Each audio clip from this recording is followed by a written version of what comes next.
अस्सलाम वालेकुम व्यूअर्स, मक्का मौज़मा से मैं हूं आपका मेज़बान अब्दुर्रहमान। आज डिस्कस करेंगे पीआईए को, जिससे मुतालिक इंतहाई होशरुबा ख़बर सामने आई है कि इसके टोटल फ्लीट में से 50% जहाज़ ऐसे हैं जो कि ग्राउंडेड हो चुके हैं, जो उड़ने के काबिल नहीं हैं।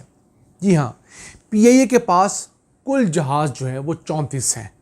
उनमें से 17 जहाज़ ऐसे हैं जो उड़ान नहीं भर सकते, यानी पूरा पीआईए 25 करोड़ लोगों की पहचान सिर्फ 17 जहाज़ों के ऊपर ऑपरेट कर रहा है। अगर बात करें बोइंग 777 की, जो बड़े जहाज़ हैं, वो टोटल 12 थे पीआईए के पास, उनमें से 7 ग्राउंडेड हैं। समझ लीजिए 60% फ्लीट ग्राउंडेड है बोइंग 777 का। फिर एयरबस A320, इसके 17 जहाज़ हैं, उनमें से 7 ग्राउंडेड हैं। उसके अलावा ATR जहाज़ जो हैं 5 हैं, उनमें से भी 2 ग्राउंडेड हैं। अभी ये हम उस एयरलाइन का जिक्र कर रहे हैं जो दुनिया की 12 बड़ी एयरलाइंस को शुरू करने में या उनको एक्सेल करने के अंदर आगे बढ़ाने में बड़ा अहम किरदार अदा कर चुकी है। बात कर रहे हैं 1950, 60, 70, 80, 90 तक की दिहाई की, जब इस एयरलाइन ने पहले सऊदी एयरलाइन को अपने कदमों पर खड़ा किया। हालांकि सऊदी एयरलाइन को शुरू करने के अंदर अमेरिका ने पहला जहाज़ गिफ्ट किया। फिर 1955 के अंदर सऊदी एयरलाइन ने पीआईए को विज़िट किया, यहाँ से इनसाइट्स ली, एक्सपर्टीज़ ली, ऑपरेशनल मॉडल लिया, और आज सऊदी एयरलाइन दुनिया के अंदर तकरीबन 142 से ज़्यादा जहाज़ ऑपरेट कर रही है और दुनिया की शानदार एयरलाइंस में शुमार होती है। यही नहीं, एमिरेट्स एयरलाइन, जो कि 1985 के अंदर पीआईए से 2 जहाज़ लेने के बाद शुरू की गई, आज उस एयरलाइन के पास दुनिया के अंदर 135 डेस्टिनेशंस हैं। पीआईए के पास बमुश्किल 30 डेस्टिनेशंस हैं। फिर एमिरेट्स के पास 250 से ज़ायद जहाज़ हैं, बल्कि 258 तक जहाज़ उनके पास अपने हो चुके हैं। यही नहीं, इस साल के 6 माह के अंदर उन्होंने 19 बिलियन दिरहम का रेवेन्यू किया है, और उम्मीद है जब ये फाइनेंशियल ईयर ख़त्म होगा तो वो 40 बिलियन दिरहम से ज़्यादा का रेवेन्यू कर पाएंगे, और इस रेवेन्यू के बाद उनका जो प्रॉफिट होगा वो तकरीबन 2 से ढाई बिलियन डॉलर्स होने की तवक्को है। हालांकि अगर एमिरेट्स एयरलाइन को देखें तो यूएई की अपनी आबादी जो उनकी मौतनीन है वो 30-35 लाख से ज़्यादा नहीं है। फिर सऊदीया की टोटल आबादी को 2.5 करोड़ के करीब है।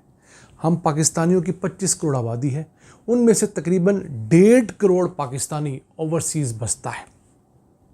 और गल्फ़ के ममालिक पर अगर हम फोकस करें तो 60-70 लाख हमारे ओवरसीज़ पाकिस्तानी जो हैं गल्फ़ के ममालिक के अंदर, सऊदीया, यूएई, कतर, बहरीन, ओमान के अंदर बसते हैं। वो हर साल तकरीबन पाकिस्तान आते हैं, लेकिन हमारी बदकिस्मती देखिए कि हम उन्हें अपने वतन आने के लिए भी अच्छी सहूलियात देने में नाकाम रहे। और हमने सहूलियात क्या देनी थी, हम एक जहाज़ जो है उसको रोक देते हैं, ग्राउंड कर देते हैं, उसके स्पेयर पार्ट निकाल कर दूसरे जहाज़ों में लगाते रहते हैं और उससे वो जहाज़ चलते हैं। मसलन किसी जहाज़ का एक इंजन ख़राब हुआ तो उसका वो इंजन तब्दील करने के बजाय हमने उसका दूसरा इंजन उतारा और किसी और जहाज़ में लगा दिया ताकि वो उड़ता रहे। किसी का लैंडिंग गियर किसी और जहाज़ से ले लिया, उसके अलावा को ऑक्सिलरी पावर, तमाम चीज़ें जो हैं स्पेयर पार्ट्स लेकर जो चलाई जा रही हैं। जो 17 जहाज़ वक्त उड़ भी रहे हैं वो भी 17 ग्राउंडेड जहाज़ों के सामान स्पेयर पार्ट्स की वजह से उड़ रहे हैं। हुकूमत इस तरह के मामलों पर फोकस नहीं कर रही। और तो और पीआईए का एक बड़ा बेहतरीन डिपार्टमेंट हुआ करता था जिसे प्रिसीजन इंजीनियरिंग कॉम्प्लेक्स कहते हैं। एक ऐसा इदारा जहाँ पर एयरक्राफ्ट और एरोस्पेस इंडस्ट्री से मुतालिक बहुत हाई प्रिसीजन के मुख्तलिफ स्पेयर पार्ट्स बना करते थे। ये इदारा पीआईए समेत दुनिया भर के मुख्तलिफ एयरक्राफ्ट वाली कंपनियों को स्पेयर पार्ट बनाकर अपनी सर्विसेज दिया करता था। जहाँ पीआईए डूबा वहाँ वो भी डूब गया। अब उस अहम इदारे को हुकूमत 6.5 अरब रुपए में बेचने जा रही है। यानी पाकिस्तान एयरफोर्स पीआईए का ये अहम इदारा ख़रीद रही है 6.5 अरब रुपए में। टोटल पीआईए की बोली कितनी लगी थी? सिर्फ 10 अरब रुपए। तो हम जो बार बार आपसे कहते हैं कि पीआईए इतना सस्ता भी नहीं है। पीआईए के असासे सिर्फ उसके जहाज़ नहीं है, पीआईए में काम करने वाले इंजीनियर्स, टेक्नीशियंस, इसकी लेगेसी, इसके लोग, इसके रूट्स, इसकी डेस्टिनेशंस, ये तमाम चीज़ें ऐसी हैं जिन्हें अगर नेक नियति से कैलकुलेट किया जाए तो यकीनन पीआईए आज भी एक अच्छी खासी मुनासिब दर्जे की एयरलाइन ज़रूर कहलवाने के काबिल है। और फिर पीआईए के पास अपने 1.5 करोड़ मुसाफिर हैं, यानी जो ओवरसीज़ पाकिस्तानी बसते हैं उनको लाना ले जाना अगर प्रॉपरली शुरू कर दे तो अब सोचिए पीआईए कितना मुनाफा होगा। फिर हर साल 20 लाख से ज़ायद पाकिस्तानी उम्रे के लिए सऊदी अरब जाते हैं और आते हैं उनसे वापस, तो वो 20 लाख ज़ायरीन उम्रे वाले भी हैं। फिर हज के दिनों में जो 60-70 हज़ार मुसाफिर पीआईए के ज़रिए आता जाता है, तो पीआईए के पास ट्रैफिक की कमी नहीं है। हाँ, आप विजन की कमी कह सकते हैं, आप नीयतों का फुकदान ज़रूर कह सकते हैं।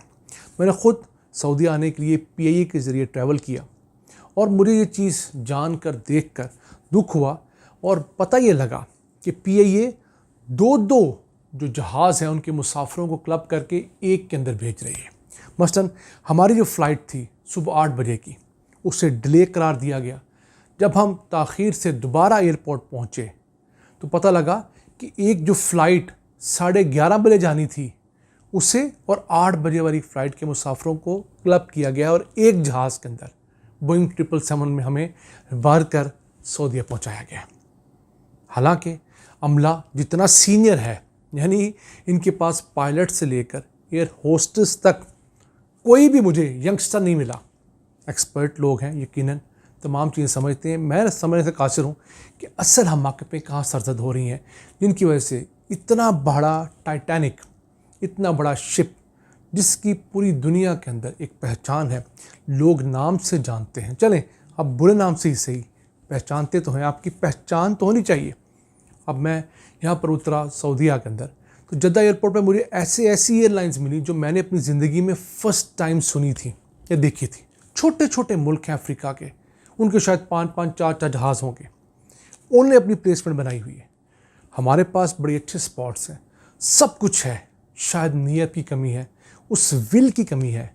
जिस दिन वो विल मुहैया की जाए, ये पीआईए अपने कदमों पे 2 से 3 साल में खड़ा हो सकता है और एमिरेट्स से बेहतरीन सहूलियत दे सकता है, ये सऊदी अरब से बेहतरीन सहूलियत दे सकता है, ये दुनिया की हर एयरलाइन को टक्कर दे सकता है। ज़रूरत मेरिट को लागू करने की है और उस मेरिट के ज़रिए इसे आगे बढ़ाया जाए, तभी कौम का ये सासा हमारा फ़ख्र से सर बुलंद करने के काबिल होगा। आज के एपिसोड अपने मेज़बान अब्दुर्रहमान को इजाज़त दीजिए। अल्लाह ने के पान।